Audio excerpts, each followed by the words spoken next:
स्वागत है आपका आज के एपिसोड में। चलिए शुरुआत करते हैं पिछले अभ्यास प्रश्न से। बनास और काली सिंध किस नदी की सहायक नदियां हैं? ए यमुना, बी नर्मदा, सी बेतवा, डी चंबल। इस प्रश्न का सही उत्तर है विकल्प डी चंबल। चलिए देखते हैं इसके विश्लेषण को।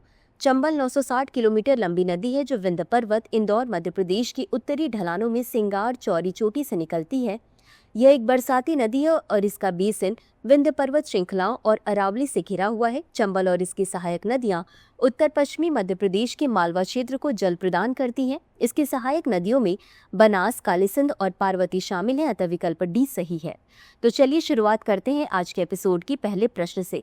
निम्नलिखित कथनों पर विचार करें। 1. विश्व व्यापार संगठन समझौतों के अंतर्गत सर्वाधिक अनुकूल राष्ट्र का प्रावधान सभी व्यापारिक भागीदारों के साथ समान व्यवहार करना अनिवार्य करता है, जिसके तहत किसी एक देश को दिया गया विशेष लाभ सभी सदस्य देशों को प्रदान किया जाना चाहिए। 2. राष्ट्रीय व्यवहार का प्रावधान यह सुनिश्चित करता है कि किसी विदेशी वस्तु, सेवा, ट्रेडमार्क, कॉपीराइट और पेटेंट को बाजार में प्रवेश करने के बाद स्थानीय वस्तुओं और सेवाओं के समान ही व्यवहार प्राप्त हो। उपर्युक्त कथनों में से कौन सा या कौन से सही नहीं है या नहीं है? ए केवल एक, बी केवल दो, सी एक और दो दोनों, डी न तो एक और न ही दो। इस प्रश्न का सही उत्तर है विकल्प सी, एक और दो दोनों। चलिए देखते हैं इसके विश्लेषण को। विश्व व्यापार संगठन के समझौतों के अंतर्गत देशों को सभी व्यापारिक भागीदारों के साथ समान व्यवहार करना आवश्यक है।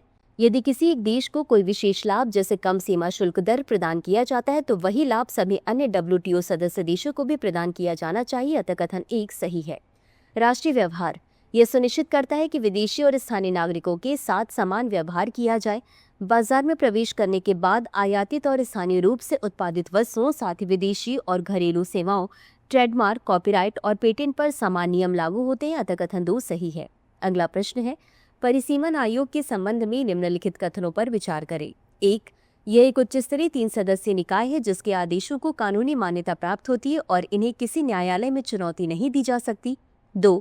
इसमें सर्वोच्च न्यायालय या उच्च न्यायालय के 2 न्यायाधीश, जिनमें से एक को केंद्र सरकार द्वारा अध्यक्ष नियुक्त किया जाता है, तथा मुख्य चुनाव आयुक्त को पदेन सदस्य के रूप में शामिल किया जाता है। 3. इसके आदेश लोकसभा और राज्य विधानसभाओं के समक्ष प्रस्तुत किए जाते हैं, लेकिन इन्हें संशोधित नहीं किया जा सकता। उपर्युक्त कथनों में से कितने सही हैं? ए केवल एक, बी केवल दो, सी सभी 3, डी कोई भी नहीं। इस प्रश्न का सही उत्तर है विकल्प सी सभी 3। चलिए देखते हैं इसके विश्लेषण को। परिसीमन आयोग यह एक उच्च स्तरीय 3 सदस्यीय निकाय है जिसके आदेशों को कानूनी मान्यता प्राप्त होती है और इन्हें किसी भी न्यायालय में चुनौती नहीं दी जा सकती, अतः कथन एक सही है। इसमें सर्वोच्च न्यायालय या उच्च न्यायालय के 2 न्यायाधीश, जिनमें से एक को केंद्र सरकार द्वारा अध्यक्ष नियुक्त किया जाता है तथा मुख्य चुनाव आयुक्त को पदेन सदस्य के रूप में शामिल किया जाता है, अतः कथन 2 सही है। इसके आदेश लोकसभा और राज्य विधानसभाओं में प्रस्तुत किए जाते हैं, लेकिन उन्हें संशोधित नहीं किया जा सकता, अतः कथन 3 सही है। इसमें सिविल न्यायालय की शक्तियां हैं। फरवरी 2024 तक इसे 4 बार अर्थात 1952, 1963, 1973 और 2002 में स्थापित किया जा चुका है। अगला प्रश्न है, निम्नलिखित मंदिरों पर विचार कीजिए। 1. मीनाक्षी मंदिर मदुरै। 2. अरंगनाथर मंदिर श्रीरंगम। 3. विजयनारायण मंदिर नंगुनेरी। 4. बृहदेश्वर मंदिर तंजावुर।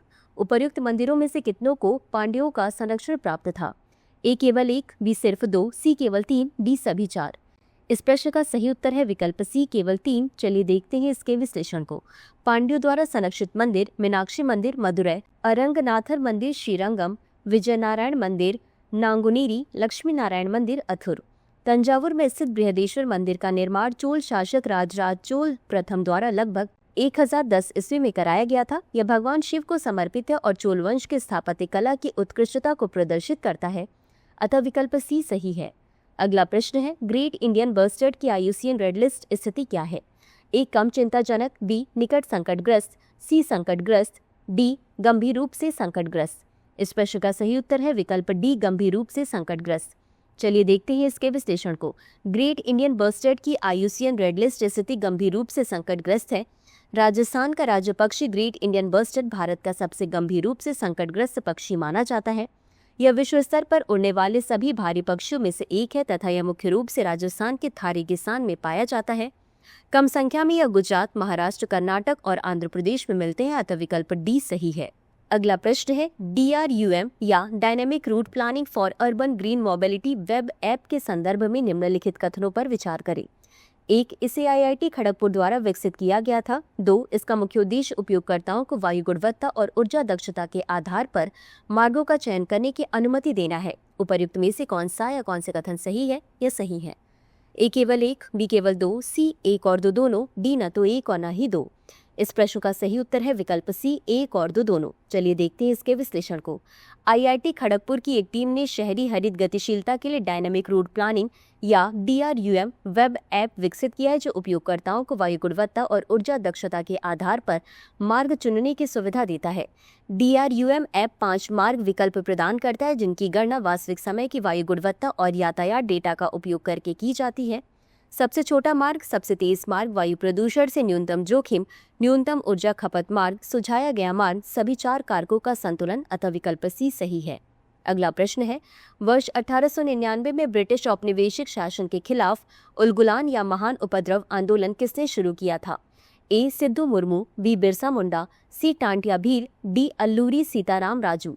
इस प्रश्न का सही उत्तर है विकल्प B बिरसा मुंडा। चलिए देखते हैं इसके विश्लेषण को। वर्ष 1899 में बिरसा मुंडा ने उलगुलान या महान उपद्रव नामक सशस्त्र आंदोलन का नेतृत्व किया, जिसमें उन्होंने ब्रिटिश सत्ता का प्रतिकार करने तथा बिरसा राज के रूप में एक स्वशासित आदिवासी राज्य की स्थापना हेतु गुरिल्ला युद्ध नीति अपनाई, अतः विकल्प B सही है। अगला प्रश्न है, पवई झील एक कृत्रिम जल निकाय निम्नलिखित में से किस राज्य में स्थित है? A Karnataka, B Maharashtra, C Gujarat, D Rajasthan. इस प्रश्न का सही उत्तर है विकल्प B महाराष्ट्र। चलिए देखते हैं इसके विश्लेषण को। पवई झील एक कृत्रिम झील है, जो महाराष्ट्र के मुंबई के उत्तरी उपनगर में स्थित है। इसका निर्माण वर्ष 1891 में 2 पहाड़ियों के बीच मीठी नदी पर बांध बनाकर किया गया था। हाल के वर्षों में शहरी दबाव के कारण झील का 40% से अधिक भाग सिकुड़ गया है। झील के आसपास आवासीय, वाणिज्यिक और औद्योगिक क्षेत्रों के तेजी से विस्तार के कारण इसकी स्थिति खराब हो गई है, अतः विकल्प B सही है। अगला प्रश्न है, निम्नलिखित में से कौन सी नदी पश्चिमी घाट से निकलती है और पश्चिम की ओर बहती है? A Godavari Krishna Mahanadi, B Periyar Bharathapuzha Netravati, C Yamuna Chambal Betwa, D Ganga Ghaghara Gandak. इस प्रश्न का सही उत्तर है विकल्प B पेरियार भरतपुजा नेत्रावती। चलिए देखते हैं इसके विश्लेषण को। पश्चिमी घाट से निकलने वाले और पश्चिम की ओर बहने वाली नदियां पेरियार, भरतपुजा, नेत्रावती, शरावती, मंडोवी आदि हैं। पश्चिमी घाट की पश्चिम की ओर बहने वाली नदियां कम दूरी तय करने तथा तीव्र ढाल के कारण तीव्र प्रवाह वाली होती हैं। इस प्रवृत्ति के कारण पश्चिमी घाट जल विद्युत उत्पादन की दृष्टि से अधिक उपयोगी हो जाता है, अतः विकल्प B सही है। अगला प्रश्न है, भारतीय प्राणी सर्वेक्षण की स्थापना किस वर्ष की गई थी? A 1901, B 1911, C 1916, D 1920। इस प्रश्न का सही उत्तर है विकल्प C 1916। चलिए देखते हैं इसके विश्लेषण को। ZSI पर्यावरण, वन एवं जलवायु परिवर्तन मंत्रालय का एक अधीनस्थ संगठन है। इसकी स्थापना वर्ष 1916 में एक राष्ट्रीय पशु सर्वेक्षण एवं संसाधनों के खोज केंद्र के रूप में की गई थी, जिससे देश की असाधारण रूप से समृद्ध पशु विविधता के बारे में ज्ञान में वृद्धि हुई। इसका मुख्यालय कोलकाता में है और देश के विभिन्न भौगोलिक स्थानों पर इसके 16 क्षेत्रीय केंद्र स्थित है, अतः विकल्प C सही है। अगला प्रश्न है, भारत में कौन सा राज्य ब्लू मॉर्मन या पैपिलियो पॉलीमनेस्टर को अपना राज्य तितली नामित करने वाला पहला राज्य है? A Maharashtra, B Kerala, C Karnataka, D Tamil Nadu. इस प्रश्न का सही उत्तर है विकल्प A महाराष्ट्र। चलिए देखते हैं इसके विश्लेषण को। वर्ष 2015 में महाराष्ट्र ब्लू मॉर्मन या पैपिलियो पॉलीमनेस्टर को अपना राज्य तितली नामित करने वाला भारत का पहला राज्य बन गया है। ये तितली भारत में दक्षिणी बर्डविंग के बाद दूसरी सबसे बड़ी तितली है, अतः विकल्प A सही है। इसी के साथ देख लेते हैं आज के अभ्यास प्रश्न को। सीमा सड़क संगठन की स्थापना किस वर्ष की गई थी? A 1947, B 1956, C 1960, D 1971। इस प्रश्न का उत्तर कमेंट बॉक्स में जरूर दें। आज के लिए बस इतना ही। धन्यवाद। डियर व्यूअर्स, अपने एग्जाम की तैयारी को और बेहतर करने के लिए हमारे चैनल को लाइक, शेयर और सब्सक्राइब करना न भूलें।